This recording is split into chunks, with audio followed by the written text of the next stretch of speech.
All right, let's talk about Tolstoy's masterpiece, Anna Karenina. Now, we all think we know the story, right? It's all about love, betrayal, the pressures of high society. But what if the real tragedy, the very heart of the novel, wasn't just about what Anna did, but about the very act of seeing? It's a fascinating idea, so let's dive right in. The first clue Tolstoy gives us is right here, in the epigraph he chose for the novel.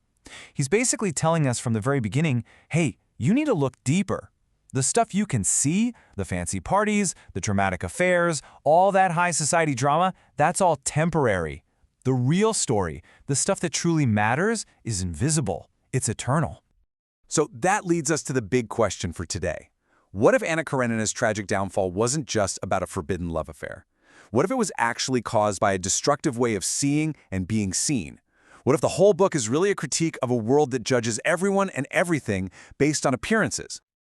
Okay, let's kick things off with our main tragic couple.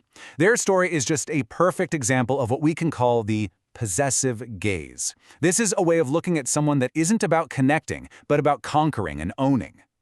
This is the key concept right here, the physical eye. Think of it as looking at someone instead of looking into them.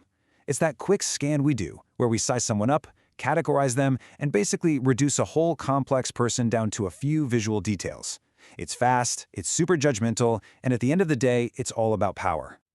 And their relationship starts in exactly this way, the moment they meet at the train station, before they've even had a real conversation.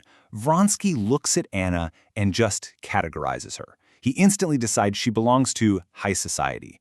It's not a human connection. It's more like an appraisal. It's a judgment based entirely on how she looks, and really, their whole fate is sealed in that one single glance. Tolstoy even uses technology to show how intense this kind of gaze can be. Remember the scene at the horse race? Anna completely ignores her husband. Instead, she's got a telescope locked on Vronsky. That telescope basically becomes part of her physical eye, a visual machine that lets her zero in on him, watch him, and almost feel like she owns him from afar. She's literally targeting him with her vision. And then Tolstoy gives us this chilling mirror image. Later, at the opera, it's Vronsky's turn. He uses his opera glasses to just scrutinize Anna. He's not appreciating her beauty, he's almost dissecting it. And get this, the book says he feels insulted by her, because she's this beautiful thing on public display that he can't completely control.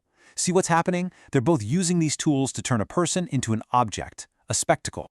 And nothing makes this difference clearer than the two portraits of Anna. Vronsky, who's an amateur artist, tries to paint her, but his painting is just flat. It's all about her physical appearance, vanity, fashion. He totally fails to capture her essence. But then, a real artist, Mikhailov, paints her, and he manages to capture her lovely spirit. He sees beyond the surface. The contrast couldn't be more stark. Vronsky sees a beautiful body he wants to possess, while Mikhailov sees a complex soul he wants to understand.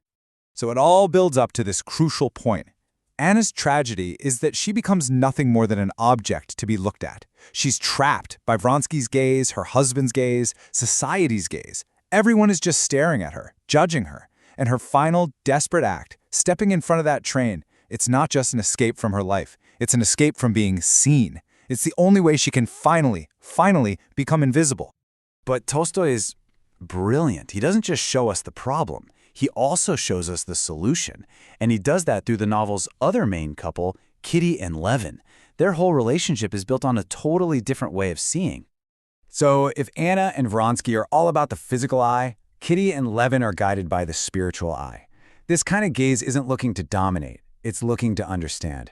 It's all about empathy, connection, and this incredibly deep communication that often doesn't even need words. It's about looking with someone, not just at them. And Kitty is the perfect example of this. Her gaze is described as gentle, quiet, and truthful. Remember that famous ball scene where Anna captivates Vronsky? Well, it's Kitty who sees right past Anna's stunning beauty. Her eyes pick up on something cruel and frightening in Anna. She senses the tragedy that's about to unfold. She's seeing the unseen truth. And this all leads to one of the most incredible scenes in all of literature, their proposal. It's amazing. Levin doesn't say a word. He just writes these cryptic first letters of words on a card table. And then through this silent, intense exchange of looks, they communicate everything.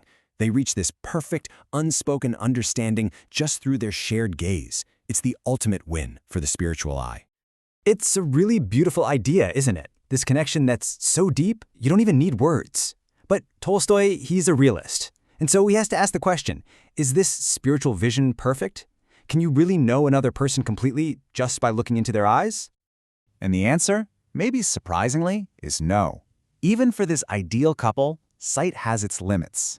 During their wedding, Levin looks at Kitty and is absolutely certain he knows exactly what she's thinking. But then the narrator cuts in and tells us he was mistaken. She was thinking something completely different.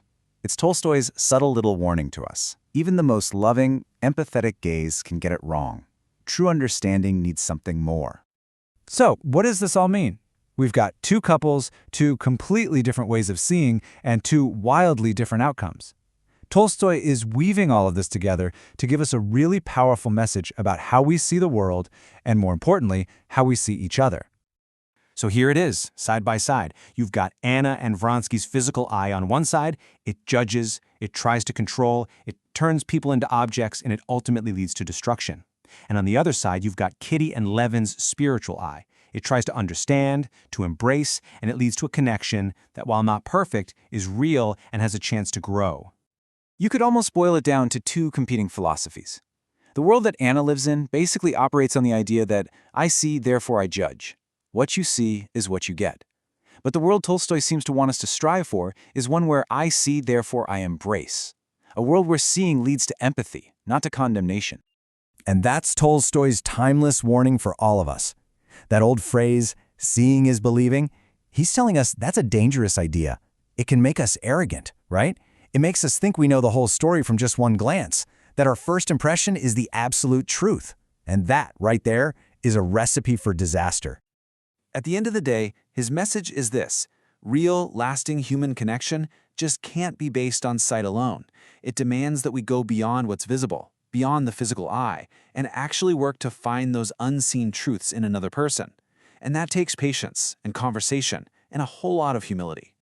And that brings us to a final thought for you. We live in a world that is so much more visual than anything Tolstoy could have ever imagined. I mean, social media, instant images, constant judgment based purely on appearance, it's everywhere. So that question he was asking over a century ago is maybe more important now than ever before.